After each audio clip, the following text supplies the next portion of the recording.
This conference will now be recorded. Okay, it is now 12:30 p.m. and I will call the Joint Review Board for the Joint TID Tax Incremental Districts number 3 and number 5 for the Village of Ashwaubenon to order.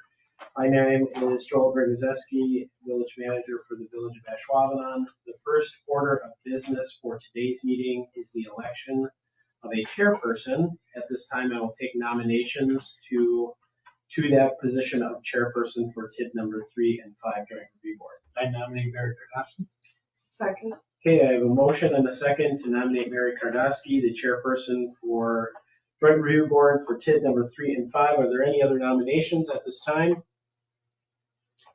Hearing none, we have a motion to appoint Mary chairperson. All those in favor of nominating Mary, say aye.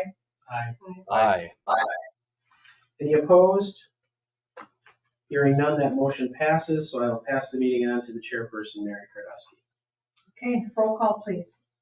Mary Kardashian. Here. Keith Lucius. Here. Jerry Starek. Here. Eric Doreen. Here. Cole Rungy. Here. Okay, please stand for the pledge. I pledge allegiance to the flag of the United States of America and to the republic for which it stands, one nation, under God, indivisible, with liberty and justice for all. And please remember our men and women throughout the world in uniform. I have no changes to the agenda. I need a motion to approve, please. So moved. Second. Motion and a second to approve the agenda as presented. All those in favor say aye. Aye. Aye. Opposed, motion carried. Action on the minutes of the Joint Review Board TID 3 and number 5, open and closed minutes from May 3rd, 2023. I will make a motion to approve those. Second. We have a motion and a second to approve those. All those in favor say aye. Aye. Opposed, motion carried. 7, action items. 7A, Ashwaubenon TID number 3, 2023 annual report. Greg. Okay, so the object of this discussion is to review each of the village's TID districts with the Joint Review Board. This meeting is specifically for TIDs number 3 and number 5. Let's start with number 3. You have before you the annual report. And what I'll do is I'll go through some of the revenues, the expenditures, and then entertain any questions you might have. So overall, this district is doing very well. It was opened back in 2008. And it will terminate in 2028, so it's nearing the end of its life. In fact, this expenditure period did end last September. What that means is we're no longer allowed to expend any money on a project that hadn't been defined or started prior to September 11th of 2023. So at this point, there's not much left, but this year our increment's around 6.5 million, so it's doing well, pulling in a good increment. We get shared revenue from the state related to computer aids and personal property. We had some property that we sold off that's down in the Alden Station area. There's still properties that are selling in there. And there was a grant received as part of a capital project. Other than that, there's a lot of debt still issued. That's why we can't close this one early. If we did, we would just escrow all the money and we'd have to, most of it would be used for debt repayment in the near future yet. We had almost $5 million in debt repayment, more than that with interest. But the projects that we worked on during the year for 2023 were wrapping up the Ashwaubenon pedestrian bridge project. That was a big one. And then a few different road projects. Lombardy Avenue access road started with some engineering and preliminary work. And then some other San Luis property area and some other minor, smaller projects for infrastructure. There are no other, then we have some PAYGO TIFs in this district. So we have the Titletown District, Marina Circle, Commonplace, and Fresh Time are all that receive TIF incentives as part of developer agreements that were approved by the village board. So like I said, there's also a lot of debt in this district. So that was really the year in review. For 2024, we'll continue to pull in the increment, continue to pay out TIF incentives as were defined, and then debt issuance. But we do have the Lombardi Avenue access road will finish up, and Brookwood sidewalk is all part of that project, and a little bit of finishing work on the bridge. There was some more residual things, restoration and other minor things to wrap up there as well. So any questions on this district? Greg, how much property does the TIF still have in it? You said they still have some down at the station. Get a quarter of that, 25% maybe Probably yet? not even that. Yeah, probably not even that. No, no, they've been sawing them off Maybe a handful to two handfuls of lots. just on the south. There's, south round, right? right, there's the 3 parcels along Ashwaubenon Creek, and there's a few miscellaneous parcels yet, duplex and townhomes. Okay, yeah. So what happens if we get to 28 and they haven't all sold? What happens to the ownership of that property? How does that work?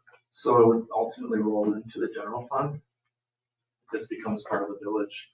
So the increment pays off the debt and then this becomes revenue. And this revenue, I don't think was ever, although we knew we'd get it back, it was never really factored in as something we needed to pay off the debt.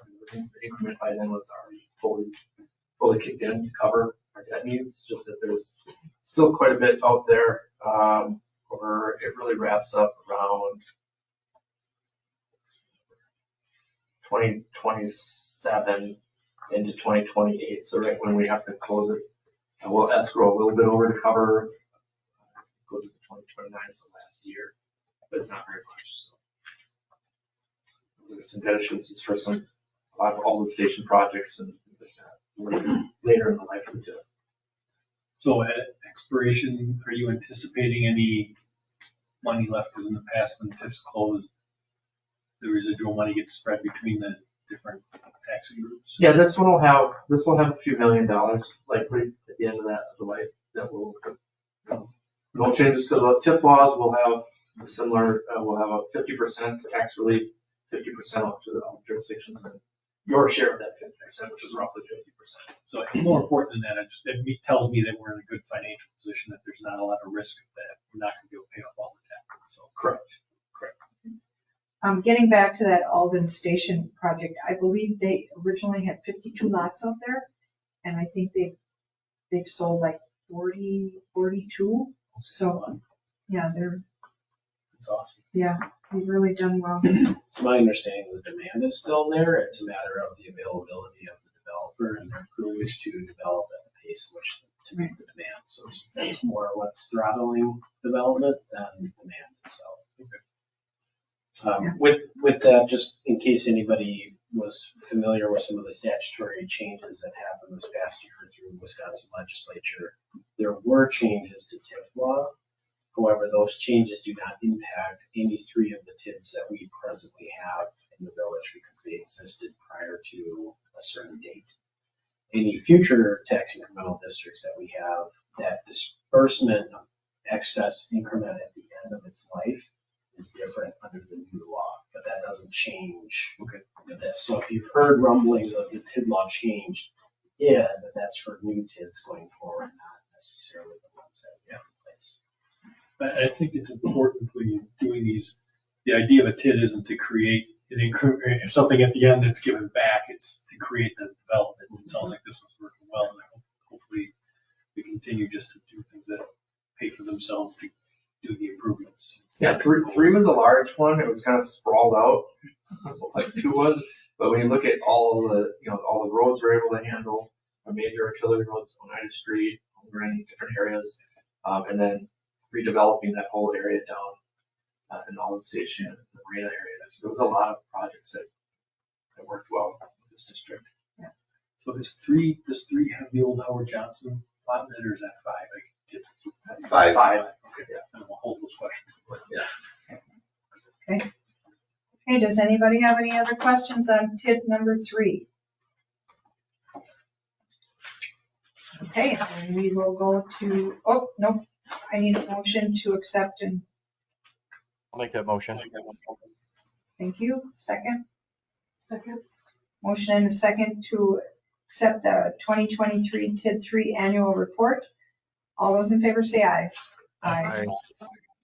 Opposed? Motion carried. Thank you. 7B, Ashwaubenon TID number 5, 2023 annual report.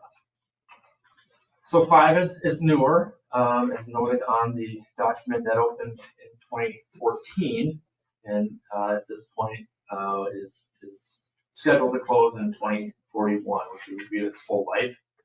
Obviously, we don't know if that will close early or not, but right now that's the plan, is to hold it open. This district still is starting to pick up more and more increment. We will see a big uptick in increment probably in 26, depending on the full value of the new Bellin. That'll be a big one when that comes full value. I don't think that was full value as of 1/1/24. No. So it's always a year lag. So that'll be helpful. But we've also had a lot of minor things that help out. A couple of hotels here and there that pop up on their own help a lot. But this district, when it started, it is negative. It wasn't last year just because we bonded in December, so that cash flow helped our fund balance, but knowing that it would drop down, partly because of all of the kind of right across the street, all the work we've done here, we had to kind of buy all of those parcels. There were 9 different owners of all those parts. There was no way else to do it, but this will, similar to 3 started out kind of look rough for a while, but 5 will pay off. It's just going to take a couple more years to get out of the red. So not a huge amount of revenue coming in yet. There was a grant that came in that we were just kind of a pass through. The grant that went towards a project. So that was kind of came in and went out the door. That was for the GenCap project. There are, from a developer grants, there's both across the street, there's Wacker Group, and then Commonplace also had incentive as well. And we had incentives with Slindy in this area as well. But overall, the projects that we worked on in 2023 were Morris Avenue reconstruction, the merge development. Again, it's a high cost, but we got that $3.7 million grant. Most of that was just help cover all that. We were able to work in our parking lot. The reason why we did that is we had, for the Morris Avenue project, we ended up bonding more. The bids came in significantly lower than we anticipated. So we had money available, and it's defined for roadways and those types of projects. So we were able to do our north parking lot here versus using potentially bonding more dollars on the village or other funding. So it's also with arbitrage, where you have to spend down the money. You can't just sit on it and borrow. So it was a good use for those funds. And we had the Bart Star sidewalk, another one, and Element Way Road. So a lot of TID 5 is much more confined to right over here. It has extended all the way down to the new Bellin building. There's ways to do that, but initially it was basically just in this area. So we have it's negative at the end of the year, $5.5 million in the hole, if you will. That will cash flow over time. It's just going to take for when that incremental really fully comes to value. The projects essentially will die down because there's just not a lot out there to do. We did extend down to the Bellin, and then also, like you said, the old Howard Johnson site, but there's not a lot of other land area that we're working on. We also included on the other side of the Rocker Stadium, that corner lot, just in case there was some development interest there, that we'd have that as an option. But to get to the Bellin site, you have to have a continuous line to get there. So try to pick up a few development areas, possible areas. You got questions on that? I just wanted to thank you guys for getting something going on the old Howard Johnson side. I know Chad and I both have talked about it at these meetings every year for 4 or 5 years, that was a piece of property that really should be developed and should be a prime piece, and no one seemed to want to do anything. So I'm glad you guys, I know it wasn't easy, but you guys found a way to get something really nice there that will be a great addition to the community. So I wanted to thank you guys for that. Just know when it's supposed to be completed or what the timeline is on it. You know? Timeline on that is probably towards I'm going to say early to mid 2025. Okay. So I just wanted to say good work on that. I'm glad you guys got that goal. Thanks.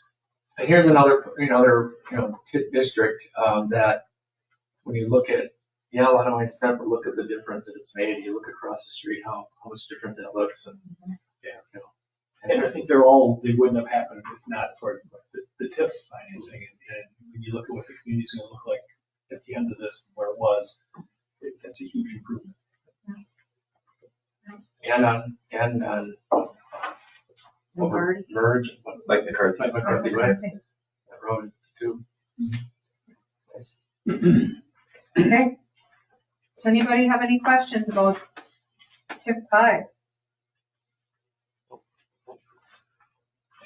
Okay. Does anybody want to make a motion? I'll make the motion. I'll second. Okay, we have a motion and a second to accept and place on file, approve the TID number 5, 2023 annual report. Yeah, all in favor, say aye. Aye. Opposed? Motion carried. Thank you. I need a motion to adjourn, please. Motion to adjourn. Motion and a second to adjourn. All those in favor say aye. Aye. Aye. Opposed? Motion carried. Thank you. Nice to see you, gentlemen.